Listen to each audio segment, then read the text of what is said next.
Good morning. All right. So I'm going to talk a little bit, try to cover quite a bit of information, including some more follow-up on the Drought Monitor process that we talked about yesterday. Just to give you an outline of what I intend to get to, hopefully over this next 25 minutes, and try to leave 5 minutes for Q&A at the end here, is sort of our perspective of what we consider inputs into a drought early warning system, some of the tools that we've worked on in-house and with partners, a little bit about NIDIS. Doug covered most of that. I just want to give you a brief feel for what's the difference between the National Drought Mitigation Center and NIDIS. And then a little bit what's kind of happening to coordinate or integrate sort of these global efforts to develop more of a global drought early warning system. Okay, so I'm with the National Drought Mitigation Center, and our basic mission is to help society prepare for drought, to reduce the risk to drought. Typically, if you look at this cycle of disaster management, on the bottom in the red is sort of the crisis management approach. And we've seen a lot of focus on sort of a response and recovery, and that's a very important aspect of any hazard. Drought's a little bit different in that we don't see structural damage. Typically, you might see some foundation damage, shrink swell of clay soils, for example, but that's about the extent of it.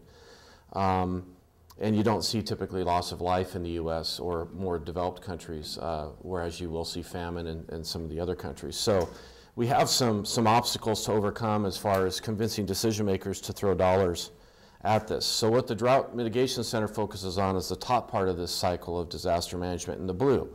Risk management through mitigation, as I mentioned, for us, that definition is not about GHG emission reduction, but rather what actions can we take in advance of a drought to reduce our risk to drought.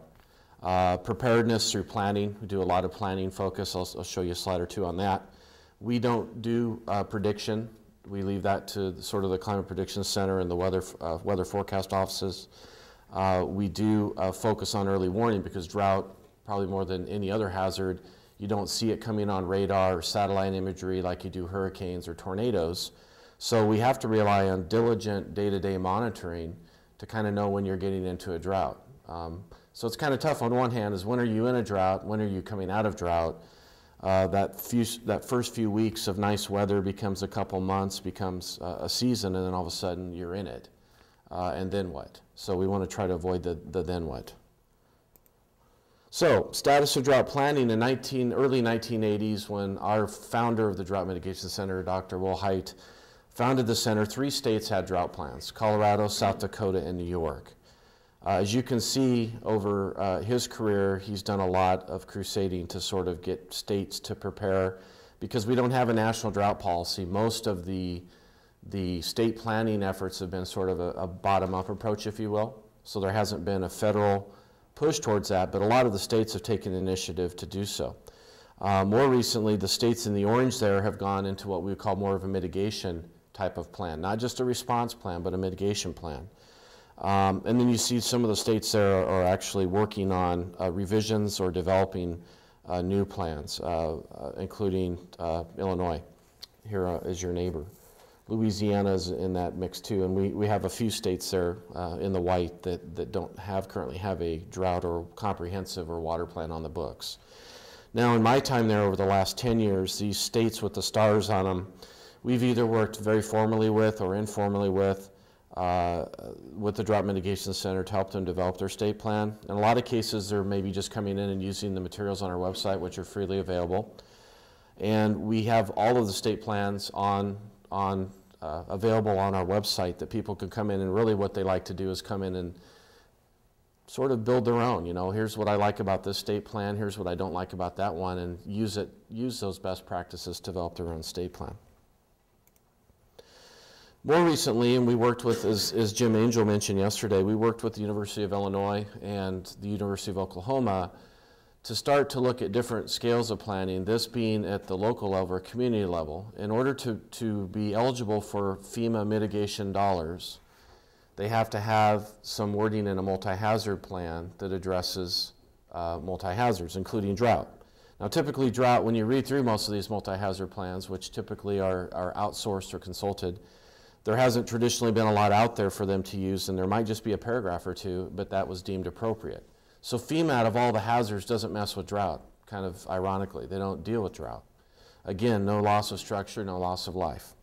So when a drought rolls in, you don't see the mobile homes coming in and being put down, right? You don't see a house flowing through a cornfield that's dry.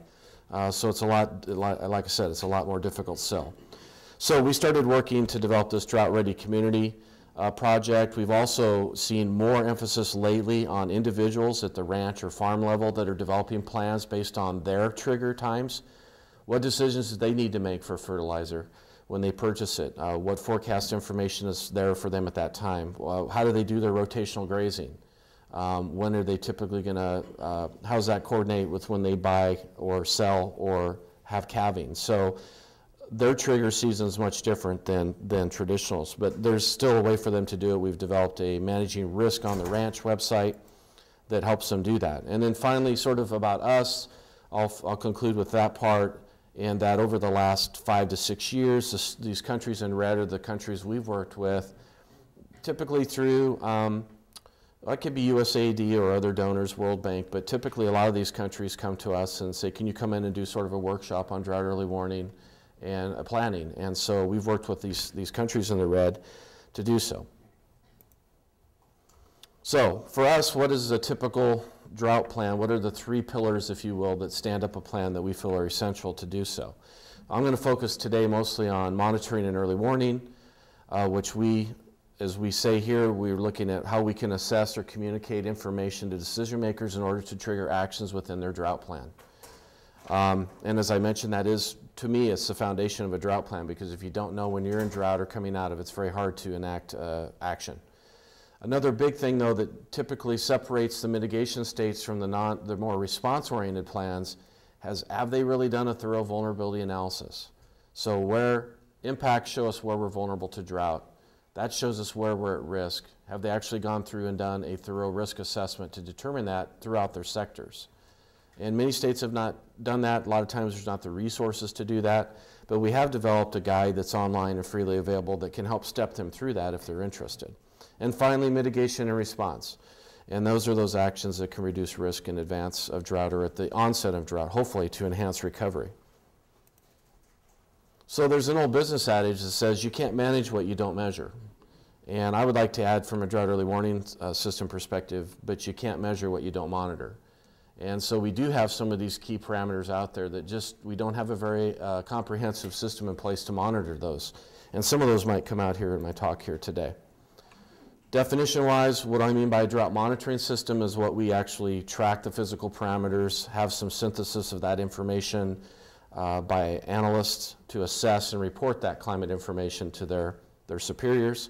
From there, an early warning system, though, I think the key word in this definition is that it facilitates the provision of timely and effective information, the key word being information.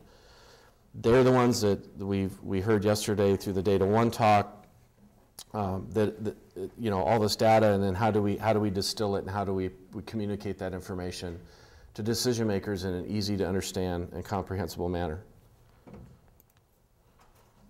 So state of the art, kind of where are we now? Well, the World Meteorological Organization and the World Climate Congress, Geographic Earth Observation System of Systems, that's those first 3 acronyms there. Hopefully I don't have too many more acronyms, but there's been a lot of global effort to sort of learn and leverage from one another, because most countries on their own don't have the capacity. They rely on sort of a regional approach, and to them regional is multi-country, versus in the United States we might use regional to say multi-state. So out of necessity they've done so, and that has opened up some gateways more recently as far as data sharing and working together to do so. But we have this early warning and monitoring system in place. The key here is then what? You've got the data, you've got the information.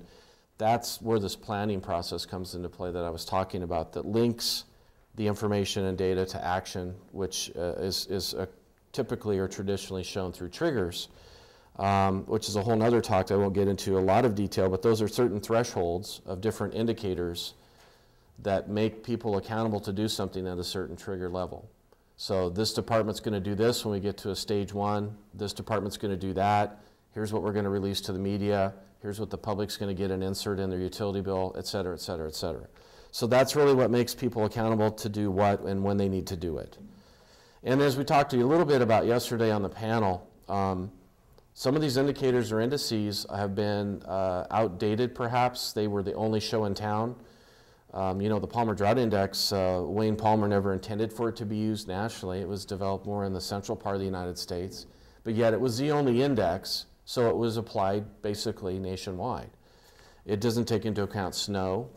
It has other issues that were kind of overlooked because it was the only show in town.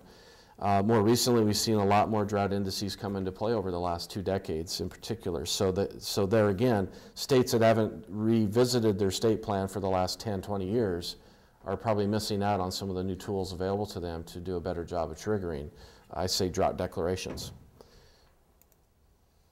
We've seen this rapid onset of these drought centers or strategies or entities around the world. You can see here a list of the countries, again, that we've worked with that have done a lot of work now using things like the SPI and other indices that I think has been a really good thing. These are just some of what those materials look like. In the United States, we have the Drought Monitor, and in North America, we have the North American Drought Monitor. But we've seen similar efforts in India, South America, China, other parts of Asia, Africa, a lot more work in Africa lately too, to sort of come up with similar models. And they're not all the same, and that's okay. I think you have to use what's available to you and start somewhere. So what's the importance of a drought early warning system? Again, it's that different. You don't see that coming on the television. You have to really be diligent and watch it day to day. You also have to have the proper data and tools in place in near real time to sort of provide that decision support that, again, ties to those triggers.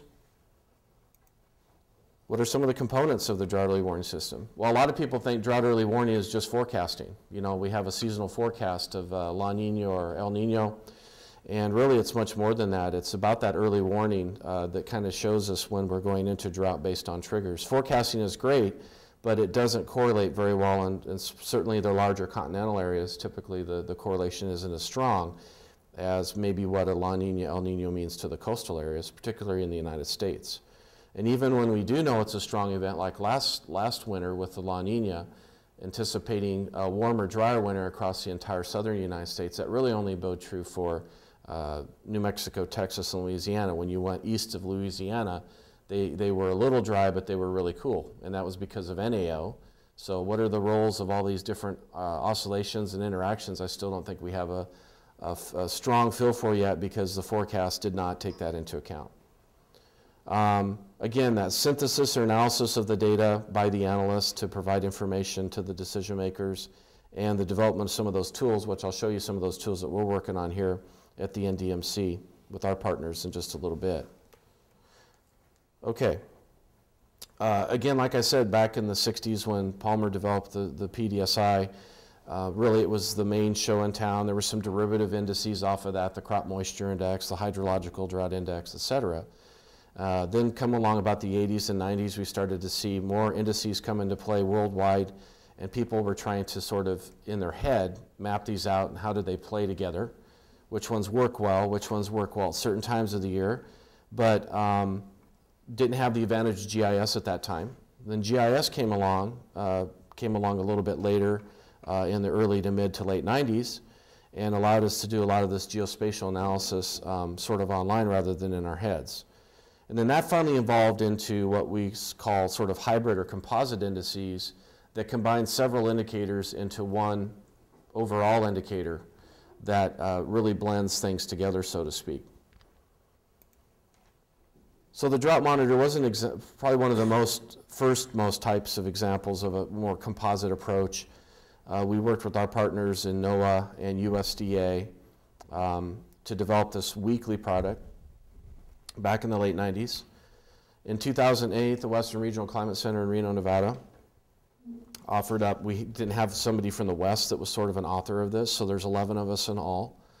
And we really rely on, I think what makes the Drought Monitor unique is that we rely on our experts in the field. There's about 300 people on a listserv that get the draft map on Monday.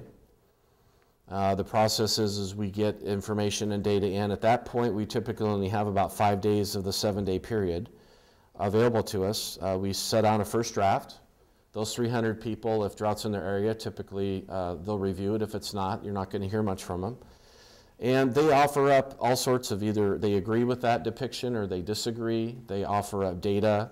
They offer up opinions or impacts that they're seeing. And it's sort of an iterative process or a convergence of evidence approach. So it's not purely throw it all in a box and spit out a magic number, and that's D4. We do have a method to the madness, let's say, and I'll show that percentile ranking system approach here in a second. But those folks are on the ground. You know, we're in our ivory tower trying to show drought for 50 states in 48 hours. So you're not going to cover 50 states in 48 hours very, very easily without assistance like this. So I think that's what makes the Drought Monitor. It's a strength. Some might see it as a weakness, that there's sort of a blend between subjectiveness and objectiveness. My counter to that, though, is without that, again, a lot of these indices don't make sense to what we really see out there on the ground a lot of times. And secondly, getting that impact information in there is just really, really critical to help us do a better job of ground truthing it. So these people are our eyes and ears out on the ground. This is the map as of last Thursday, a new map. This map is released each Thursday, so there is that lag between the data cutoff. If you'll notice, it's released on Thursday, but here's the effective time of data that we quit using data. So if it rains after, you know, Tuesday morning, Tuesday afternoon, that's going to be depicted on next week's map. There's some reasons for that. You know, one was political, was the Board of Trade with commodities didn't like it. We originally released late Wednesday afternoon, but all the foreign markets had the advantage of seeing the map before the U.S. market saw the map. So they didn't want that, right? So we had to change it to a morning, but if we had changed it to Wednesday morning instead of Thursday morning, we don't get our full 7-day period data in until Wednesday morning. So we have 5 days of data typically on Monday, 6 days on Tuesday, and 7 days on Wednesday just to get to this Tuesday date. So that's kind of why there's that lag. So things are near real time, but it takes a couple hours just to synthesize all that data. There is no budget for the U.S. Drought Monitor. None of the agencies receive direct line item money for this, including our shop. It's all done sort of out of in-house resources. We did it to heighten the visibility of drought. There was nothing out there on drought. And as I mentioned, that's why we chose to develop something like this, was to heighten awareness of people to just how damaging drought is as a hazard and how much economic impact it has. So the percentile classification scheme is as follows. The actual drought categories are D1 through D4. Abnormally dry is the 30th percentile. Another way of thinking that is, if I had 100 years of data, my 20 driest, 10 driest, 5 driest, or second driest. But if I look at any parameter I'm analyzing, no matter the period of record or the units in play, you can start to combine those, because I can see for each one. Obviously, if I have more length of record, that's better, because my statistical confidence is going to be higher. But some of these, we just don't have 60, 70, 80 years of data. We might have 20 or 30 years of snowpack data. We might have be limited on our groundwater data. So we have to make some accountability for that in our analysis. And again, that's some of that subjectiveness too. But at least if I throw up 10 parameters on a whiteboard and rank them from highest to lowest, at least we can start seeing, where does groundwater jibe with this, or where do the short-term indicators show it's really bad, but the long-term indicators are all at the 30th or 40th percentile. That's just showing us that we're not quite there, hydrologically speaking, in drought yet. So there's that lag going into drought, and there's a lag coming out of it. So the ranking percentile lends itself well to that approach. This just visually shows you where some of those participants are that I talked about of the 300. Almost every state has one, except for a couple there in the Northeast and Alaska. Those states that don't have one are actually covered either by a regional climate center or a weather forecast office, or others that are regional office of the Weather Service that have information or data that comes out of those states. So even though they're white, we're still getting data or information from them, and those two of those states are actually quite small. So we are still able to cover a lot of the ground, so to speak. Here's some of the essential tools in making the Drought Monitor, okay? You have to have 2 monitors, all right, to do twice the amount of work at the same. Don't answer the phone. Here's the caffeine input. Here's the notes of what to do, and you have to have a nice atlas. So that's paraphrasing what you do in 48 hours. But This only shows you what's above ground. Actually, there's a lot on the floor, too, that I'm not showing you there. All right. Let's get into some of the tools quickly here to go down the final stretch. One is the Drought Impact Report that we talked about yesterday. This is available online at droughtreporter.unl.edu. Anybody can come in and add a drought impact. If you come in, this was the screenshot as of a day or so ago. You can see where the major impacts with the fires and such are occurring mostly here. That's just a strict quantitative approach. Here are the 6 impact categories that we categorize now. If you play down, you can actually click on or off any of these just to look at fire only or just to look at water. You can choose media, public, government reports as your source. And you can choose some of the pre-canned time frames we have, or you can actually do a customized, I want to look at this set of years. Now, admittedly, we subscribe to Custom Scoop, which is an electronic clipping service that looks at about 12,000 newspapers, periodicals, journals every day on key search words. It filters out things like the Cubs losing streak as a drought, so we don't do that. So I wish Steve had been here today. I'd like to remind Steve Hilberg of that. But basically, that and Google search and other things are used to bring in. Then we have a team of 3 moderators that every day wade through. Right now, we're receiving about 400 a day. Now, a lot of those are repeats. You know, if an AP story's picked up, those are repeats. But anyway, that's kind of where we're at with that. So just one of the reasons we did this, because we get this question all the time, is how do you quantify drought? And how much does drought cost? And I don't know if anyone knows the cost of drought, not even Dr. Evil, if it's 1 million or 1 billion or 1 trillion. But anyway, that's sort of our mantra there. But basically, there's a lot of reasons why this is very important. Besides the idea of it shows us where we're vulnerable to drought, it's also a baseline that we don't have. If you don't know how you're being impacted now, how can we really say how we're going to be impacted through a changing climate? We don't have the baseline indicators. We're also working with the National Phenology Network. I'll mention Coco Rouse in a minute to actually beef up what sort of inputs are going into the database.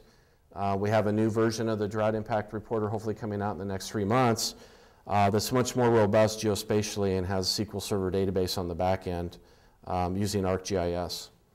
So we need this, as I mentioned, for ground truthing our indices as well. If you don't see any impacts on the ground, are you really in drought?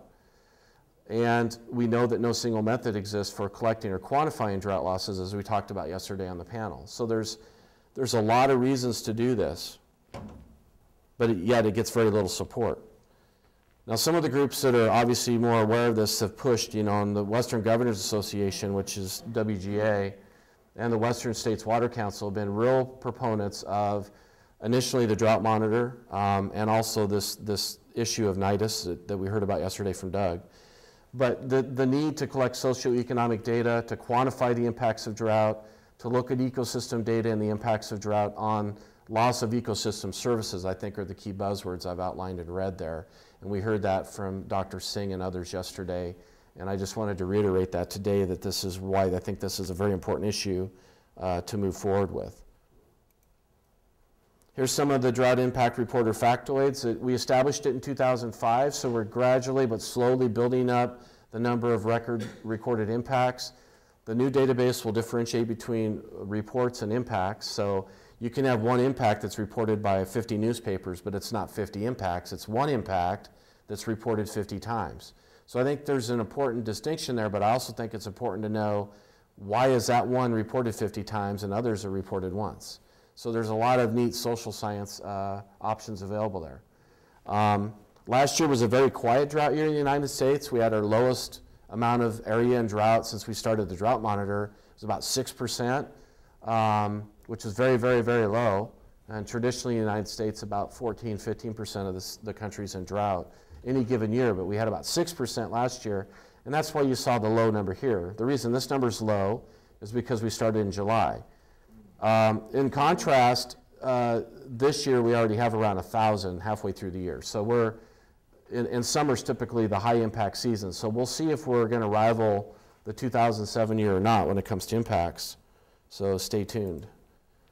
Here's where you add the drought impact. I just wanted to let people see that. It's a real easy form base that you just go in and follow through. Don't have time to show all that now.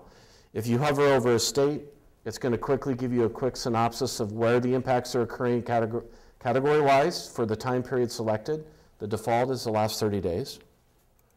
If you click on a state, you're going to get a state view with the counties. And now you're going to see, when you hover over a county, here I just chose Travis County, you're going to see what impacts have been reported over the last 30 days or whatever time frame you choose. And then you scroll down, and here we have categorized them. And in order to avoid copyright issues, because these URLs are going to at some point probably go away, or you're going to have to pay for it, our moderator team actually paraphrases and pulls out the main quantitative meat of that for hundreds of stories every week. So it's really a great job they do. It's not glamorous, but they do it, and they do it well. And because of that, we can save that in the database so that when that URL goes away, we have a record of that impact. What we've also found is there was a need to go from 6 categories to break some of these out, to separate water and energy, for example. Tourism is one of the top 2 or 3 revenue providers for most states, so we've broken that out separate. It's tough to get some dollars for that sometimes. But anyway, that's kind of where we're going with our new version of the map. The other thing that was really exciting was we added the COCO-RAS, which is that volunteer network that you heard Steve mention yesterday. There's actually, we worked with them to put an area within their coding for their interface where people can enter drought impacts.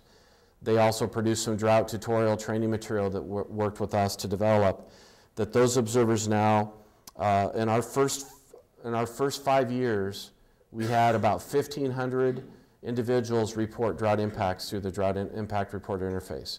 We started with them last February, and in the first year we had 2,200. So we more than doubled, or almost doubled, the amount of user impacts in just 1 year that we had in the prior 5 years. And that's continuing on this year. It'll probably be more than that number this year. So that's been a great addition to our drought impact database. The other one I want to talk about just briefly is a new enhanced drought atlas we're producing to give people an idea of frequencies and return intervals and things of that nature. Unfortunately, it's static through 2009. We want to apply for more funding to make it sort of operational, but that requires a lot of data crunching that we work with the regional climate centers. The original database contained around 1,000 stations. The pre-1948 data at that time was not digitized, so they did not have that in the atlas, and they stopped about the late 1980s. So since that time, we've added 2 decades of data, and we have the pre-1948 data digitized. So we've added that to the database. So effectively, we've gone from 1,000 stations to around 3,000 stations, recording precip and around 2,300 with both P&T, precip and temperature, that met our criteria, which was they had to have at least 40 years of data, no more than 2 missing months in the period of record. In order for us to come up with the stations that met that criteria, most of those have anywhere from a 96 to a 99% complete record. So it's a very, very tight, nice, stringent database for our atlas. We use the L-moments approach, just like you heard from Brent McRoberts yesterday. They saw what we were doing. In fact, that was what kind of led them to go down that road as well. And that method's being used in other parts of the world right now too, in South America and others to develop similar products. This just gives you a quick look at the interface. You can choose your station if you know the name. You can search a box latitude, longitude-wise, or you can just choose by state, and the stations will pop up here, and you can choose a station on the map. So there's a lot of ways to do it. What's nice is once you choose a station, here's your metadata. Here's the location, the station ID, the time period. So here we can see 73 years of record for this particular location, 99% complete record, and the stations that fell into the homogeneous cluster, which we did a discordancy testing and homogeneity testing.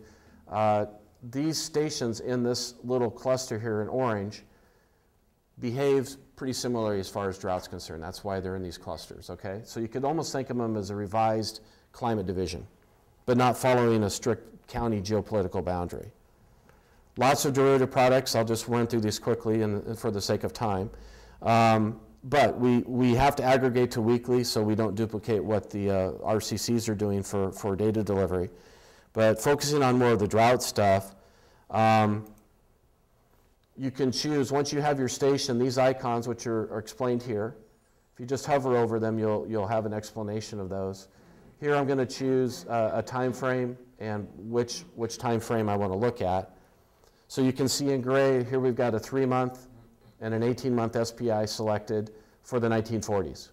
I could choose any decade, I could choose a period of record. I don't have time to show you a live demo, but it's not online yet. We're sort of beta testing it. And you can see how the two are put here on this graph. Here we're just doing some simple ranking of particular years for the 3-month, 9-month, and 18-month. It just gives you a quick analysis. Heat maps to kind of show you by year and for the weeks of the year. And if you hover on that index value, it's going to show you what that value was. But again, basically the SPI -3 to +3. Moving on here, little quick, we also did put in the Drought Monitor database, so those two are talking to each other now. For a county, I can look at the entire length of record from when we started in 2000 to the most recent week. I can see when the county's been in drought or not been in drought according to the Drought Monitor or any of the other indices. SPI, if you want to rank them by, well, what's the longest drought we've seen at a -1.5 or -2? We can do it by ranking. We can do it chronologically. So that's another neat tool that tells you what % of the time you've seen a -1.5 value for that particular location of Chestertown. And then if I want to compare indices, like if I'm a state and I'm out there trying to say which ones are really, you can slide that bar along this axis here and sort of compare deciles to the SPI, to the Palmer, to the Drought Monitor as you go across time, week 1 through 52. And then we're going to generate, I think it's about 25,000 maps. That's a gridded map for every week, for every year, for all the various SPI timeframes, the Palmer and deciles. So that'll be a gridded approach. That's just an example there of what we're going to be doing with that. Okay, I think just one more tool here to cover and then wrap it up. Vegetation Drought Response Index is sort of another hybrid drought index, but the difference is it combines climate data with satellite data. And it's at a 1 kilometer scale. The goal was to provide more seamless coverage or sub-county type of analyses, which satellite remote sensing information lends itself to well. You can see here's an example of a veg drive from 2009. Some of the similar patterns, but what you'll see is that within counties you can see variability. Maybe a thunderstorm hit here and it's a little white there, but the rest of the county is really bad, whereas this may just show it's all solid. Can we use this as an indicator for a quicker heads up for going into drought? Again, the vegetation might be able to tell us a different story that we haven't traditionally looked at in the climate indices alone. So that's one way to do that. It's got this remote sensing component of NDVI, the % annual seasonal greenness, the start of season, which varies year to year. We use the SPI and the Palmer. And some of the biophysical are water holding capacity out of Statsco, now Surgo, land use, land cover, elevation, and Almanax ecoregions. So it's using a data regression, it's using a data mining approach using a regression tree model. The software is called Cubist. It's out of Australia, I believe, that combines these in a data mining approach to generate the map every week. And so right now it's being done weekly in eModus platform. It's being done bi-weekly with the AVHRR. That'll be moving totally to weekly, I believe, this growing season. They've generated all the weeklies, though, back for 20 years. That's available through the archive on the website, which you can just Google Veg Dry, or it's down here, which will be in the slides made available after the conference. Okay.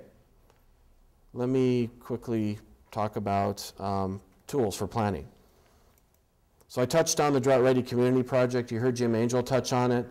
The plans to follow on with that now are to work with the American Planning Association and ICLEI, which is really the Local Governments for Sustainability, through a 5-step process. These are the processes outlined here in 5 steps to work with them to sort of develop a drought plan and get them, quote unquote, drought ready. A lot of the communities told us we want tutorials or examples, worksheets that we can work through to do this. Here's just a list of some of those that we do offer.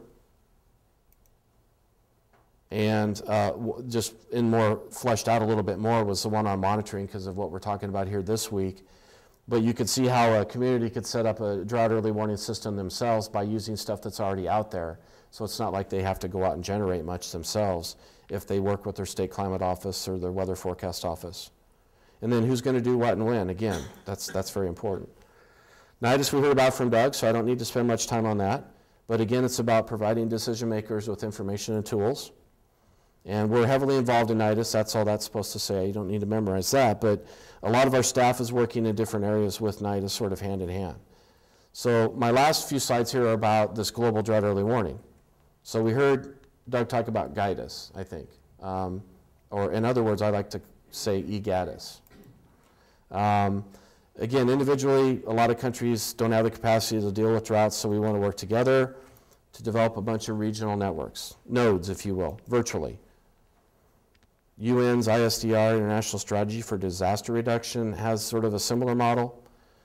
We have the GUES system here for FAO. We've got FUSE that we heard about yesterday as well.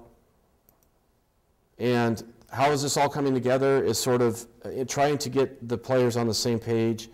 GEO, the Group on Earth Observations, working with us, the World Meteorological Organization, and NIDIS, and also the Joint Research Center and ISPRA, Italy, to work together to sort of bring everyone onto the same page, develop a global drought early warning system in a virtual reality.